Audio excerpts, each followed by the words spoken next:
Hi friends, welcome to గని internet. ఈరోజు మనం రేషన్ కార్డ్ గురించి గ్రామ సభ కొత్త ఫామ్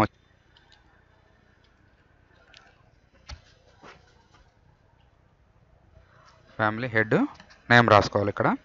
నెక్స్ట్ వచ్చేసి భర్త కానీ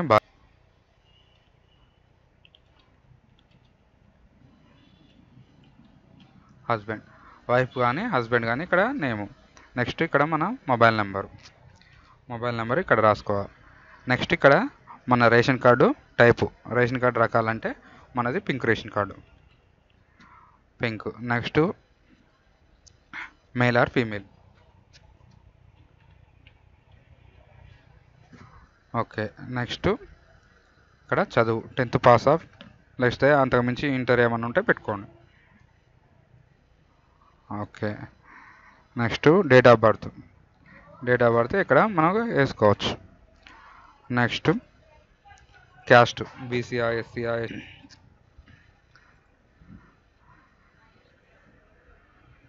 మనకు ఆదాయం వచ్చేసి 98,000 కానీ 1 lakh లోపు పెట్టుకుంటే సరిపోతుంది.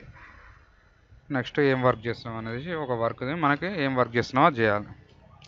ఇక్కడ వర్క్ గురించి రాసేయాలి. ఇది జిల్లా, మండలం, గ్రామం, వీధి పేరు, ఇవన్నీ నెంబర్స్ మనం వేసుకొని మన అడ్రస్ ప్రకారం వేసుకుంటే సరిపోద్ది.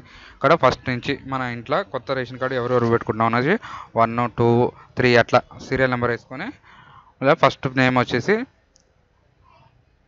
భర్త పేరు రాసేసి, ఇక్కడ ఫస్ట్ ఇంటి హెడ్ నేమ్ రాసేసి, దాని తర్వాత హస్బెండ్ నేము, తర్వాత పిల్లల పేర్లు అన్నీ రాసేసి, వాళ్ళ మేలా ఫీమేల్ అన్ని రాసేసి, నెక్స్ట్ పుట్టిన తేదీ, ఆధార్ నెంబర్స్, వాళ్ళ ఆధార్ నెంబర్ రాసేసి, మనం ఇక్కడ అభ్యర్థి